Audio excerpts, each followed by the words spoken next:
দেন তো 3 বাদ তাহলে কবে হলো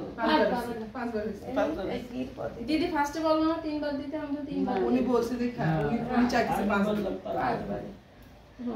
সবকিছু 5 জিনিস 5 10 7 5 7 দেয়া লাগে ঠিক আছে 9 বার দিলে এটা প্রণাম করো কইরে কও যে দাদা তারা বিদেতারা আমার মেয়ের ভাগ্য ফল ভালো রেখে আমি হরে কৃষ্ণ দিয়ে দিছি ভগবান করবে সবকিছু দেখে ভালোই করবে মহানাম দিয়ে দিছি তুমি তো তার খুঁজে বাইর করতে বলি থাকবো সবসময় কোন দিকে দমের কাছে দিও কিছু শেখাতে হয় না ওগুলো সবচেয়ে ভালো যেখানে ভগবানকে সাক্ষী রাখবেন সেখানে ভগবান নিশ্চিত উপস্থিত থাকবে না দিদি অনেক কিছু বলে দিদি হ্যাঁ আমি তো দিদি তো অনেক সময় না আমাকে দিয়ে করাই নাই ভগবান করাই নাই ও ছোটকাল থেকে অটোমেটিক এরকম ছিল দিদি আমাদের বাসায় গেলে শুধু আমি এটা সেটাই এখানে প্রশ্ন করেই যাই তুমি আর জোর করে এখানে প্রণাম করে কও যে আমার মেয়ের ভাগ্য ফল ভালো রেখে দাদা তারা বিদেতারা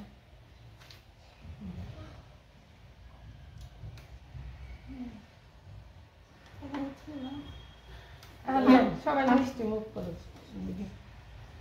আমার কাছে স্ট্রেটে দিয়ে আমার কাছে যাই করে মাথায় দিদি ওনা লাগবে আগুনে হ্যাঁ ওনারা ওঠানো ধনলক্ষ্মী আসছে ধনলক্ষ্মী ঘর আপনারা সবাই আশীর্বাদ করবেন ধন আমার সম্পদ নাতনির জন্য ভাগ্য ফল ভালো হয় ঠাকুর যেন কৃষ্ণ ভক্ত হয় সবাই আশীর্বাদ ঘুমাইছে কেন ঢাকায় দেখে তুলে দাও ঘুমাইছে কেন ওর ভাগ্যের কথা বলা হইতেছে ও ঘুমাই একটু থাকলে চেতন হবে করো চেতন করো একটু ও শুনবে না বাড়িতে চেতন করো ঘুমিয়ে থাকা তাকাই থাকো ও শুনবে তো ওর কথা একটু জাকা দেওয়া তো চেতন হয় হ্যাঁ এই যে হ্যাঁ কথা কও প্রিয়সী নাও না প্রিয়সী প্রিয়ন্তী প্রিয়সী আমি প্রিয়সী গীতে আরে এত ডিস্টার্ব করে না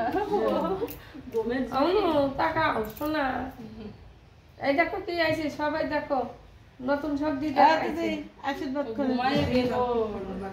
কি দিব আশীর্বাদ ধান দুর্বা ধান দুর্বা আছে তো দিদি দান্দুর ব্রত দিলাম না আশীর্বাদ করে না খালি হাতে আসছে একদম না আপনি আমি আশীর্বাদ আশীর্বাদই মেইন আর কিছু দেওয়া নেই না আচ্ছা ধান্দুর ব্রত এনে ছিল না আমি নিয়ে আসেন আমি একটু দিয়ে এই যে আছে ওখানে একটু সংকল্প দিবে না বসতে হবে